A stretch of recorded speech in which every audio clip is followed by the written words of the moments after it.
Olá, começa o nosso conteúdo de matemática dessa quinta-feira, né, nas nossas aulas gravadas, e nós vamos falar um pouco mais de porcentagem. Hoje nós não vamos fazer uma quantidade grande de exercícios, porque hoje também começa a nossa semana de avaliação trimestral, né?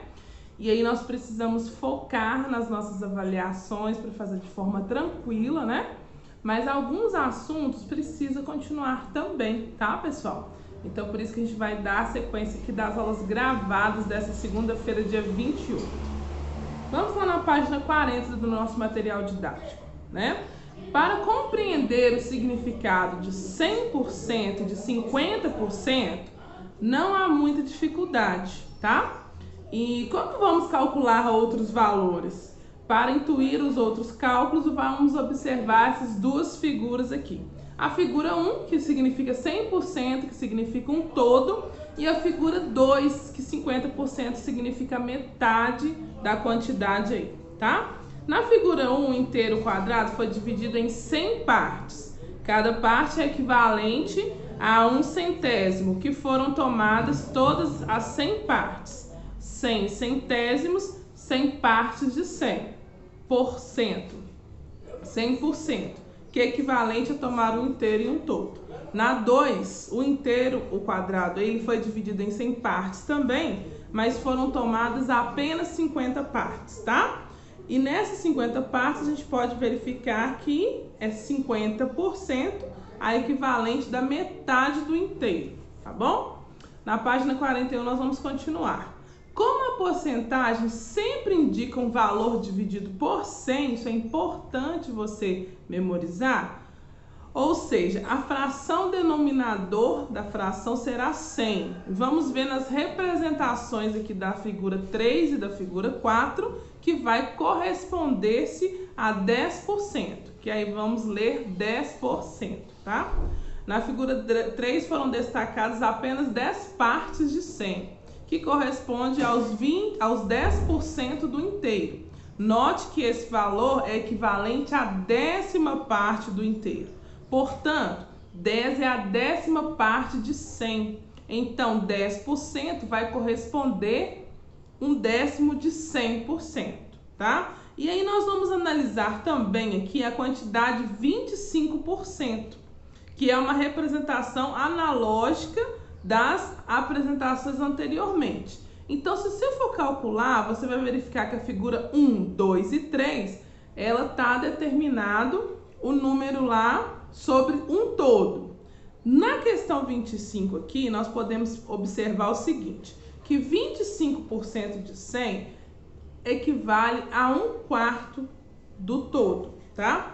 No inteiro, são tomadas 25 partes de 100, ou seja, 25 que é o sinalzinho do porcento. Comparando as figuras 2 e 4, é possível perceber que a parte destacada na figura 4 equivale à metade da região destacada na figura 2. Figura 2, nós destacamos aqui 50%. 25% é o equivalente à metade da metade, tá bom? Portanto, é possível perceber que a parte destacada na figura 4 equivale à região destacada na figura 2. Portanto, 25% é a metade de 50, tá? 25 corresponde à metade de 50%. Se tornarmos 75%, 75 partes de 100, e se a gente fizer esse cálculo de 75% de 100, converse com o colega e nós vamos completar a seguir, tá?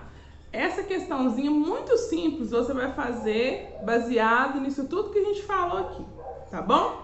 E na página 42, pessoal, você vai continuar aqui fazendo apenas duas atividades da aula de hoje. Você vai fazer esse cálculo aí do 75% e depois você vai fazer o problema, não é problema do número 1 da página 42, você pode fazer no seu caderno, tá? E o calculando de cabeça, somente a questão 1 com as opções aí, tá bom? Isso é bom para você treinar, porque na nossa avaliação vai pedir porcentagem, tá? Se você quiser ampliar também os seus conhecimentos, você pode acessar o QR Code aí da página 42, que aí você vai ver vários exercícios sobre porcentagem, tá bom? Então, assim, não deixe de estudar, fazer as atividades, refazer os exercícios. A live de sábado a gente refez vários exercícios estudando já para avaliação trimestral. E você que perdeu, então faça os seus exercícios e assista as aulas gravadas, tá bom? Te espero na próxima aula.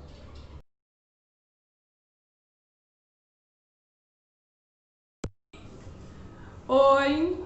Na verdade, no vídeo de matemática eu falei que hoje é quinta. Não, gente, hoje é segunda-feira, dia 28, começa a nossa semana de gravações de aula e também a nossa semana de avaliações trimestrais, tá certo? Cada dia da semana nós vamos fazer uma avaliação trimestral e hoje nós estamos fazendo a avaliação trimestral de História, tá bom? Pela plataforma do Google Forms. E na aula de Geografia de hoje, nós vamos falar sobre o significado das cores da bandeira do Brasil, né? Que na avaliação trimestral, que é amanhã, eu não vou cobrar questões desse detalhe, mas vai ter questões sobre alguns símbolos brasileiros e também alguns símbolos que a gente utiliza hoje em dia, né? Mas esse aqui não é um conteúdo que vai cair na avaliação, tá bom? Podem ficar tranquilos. Pessoal, nós vamos fazer as atividades dessa aula de hoje e entender-se na ponta do lápis a nível de cumprimento de todo o nosso conteúdo do capítulo 5. Então, eu vou colocar essa atividade no Educário para daqui 2 semanas praticamente. É só quando acabar as aulas, a semana de avaliação, que eu vou lançar essa atividade.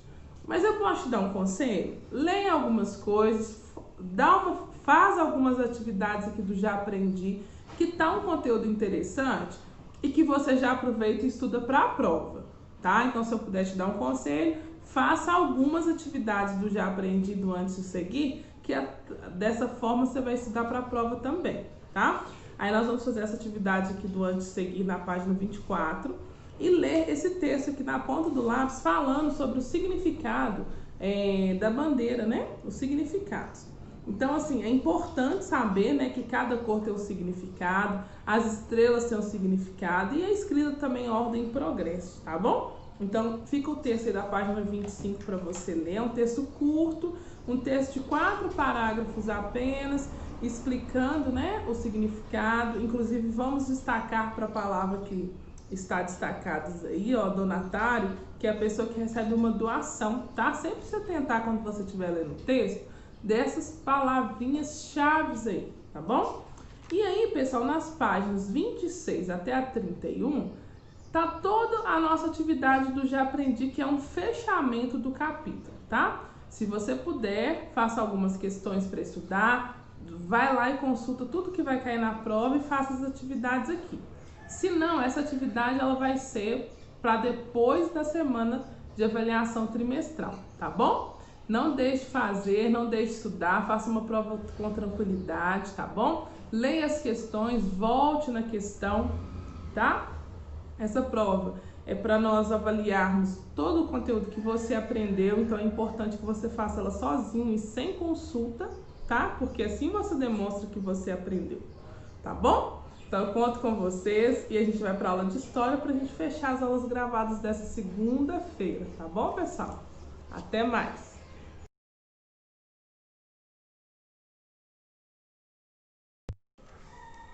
Na nossa aula de História dessa segunda-feira, nós vamos destacar aqui o movimento negro, né? Como que ele se organizou, tá? Porque dentro da organização de toda a República, existe essa importante movimentação aí da população negra, tá? Após a abolição da escravatura, depois que aboliu a escravatura, não garantiu a imediata inserção dos negros libertos ao mercado de trabalho, tá?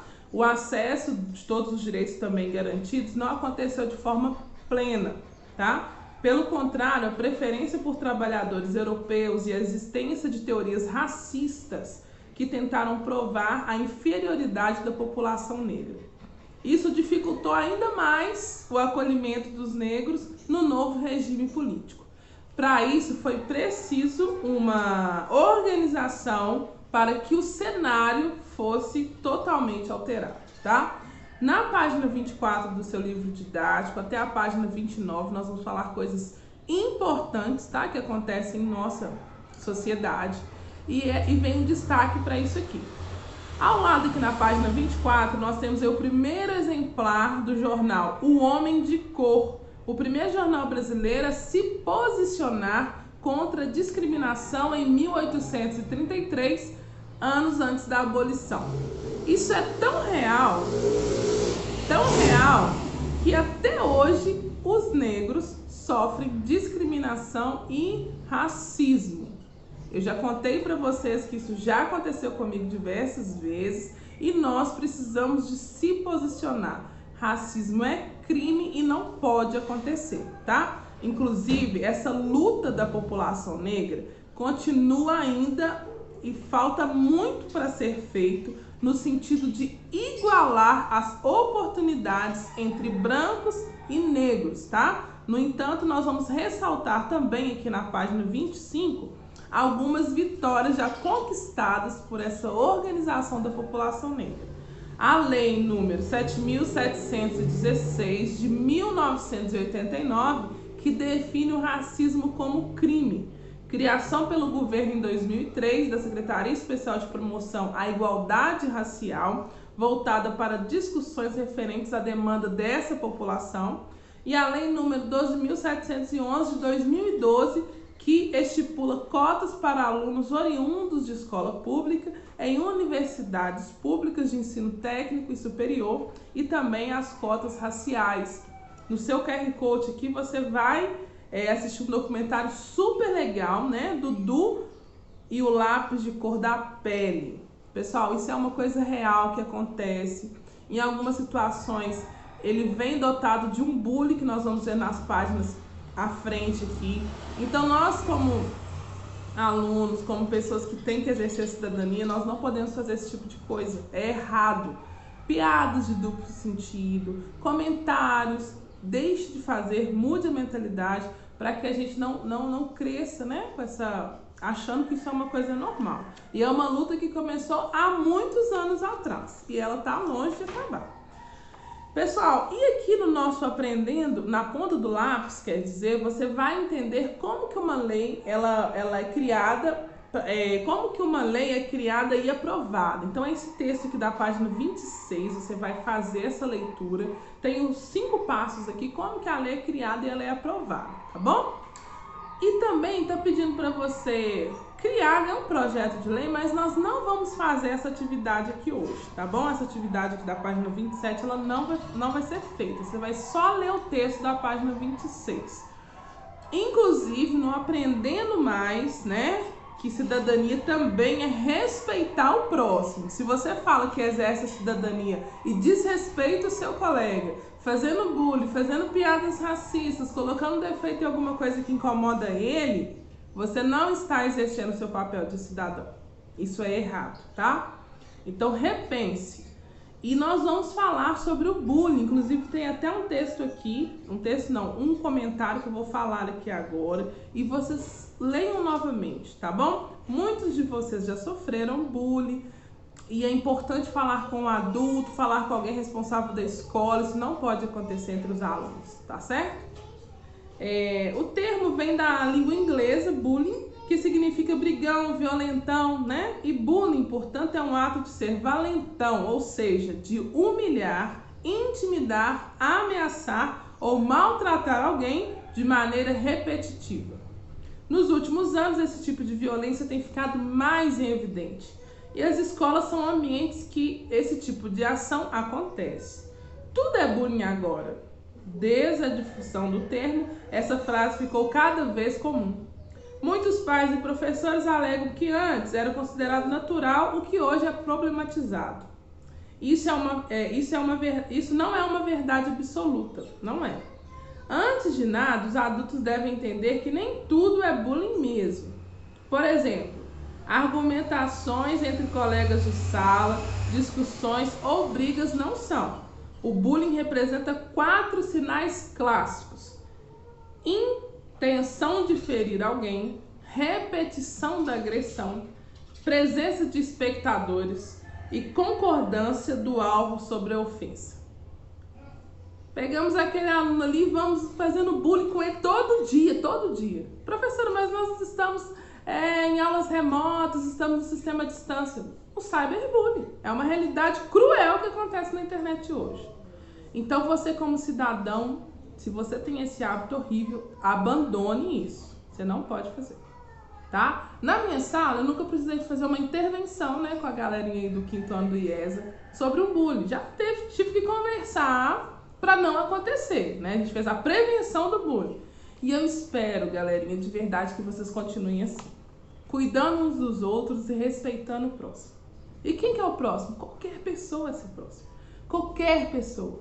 Eu respeito só os mais velhos, tem que respeitar todo mundo num todo. Seu professor, sua professora, seus colegas, os funcionários da escola, as pessoas que moram perto de você, seus parentes, seus familiares. Todo mundo merece respeito, tá? Então você como cidadão de bem que você é, pratique isso, tá? E aí você vai ler essa parte, tá? Da página 28 também, que termina lá na página 29. Nós não vamos exercer esse debate, também não vamos fazer as atividades do antes de seguir, tá bom? Exerça bem e respeite o próximo. Até a nossa live de amanhã e tenha uma excelente semana de avaliações sensacionais trimestrais. Faça o seu melhor.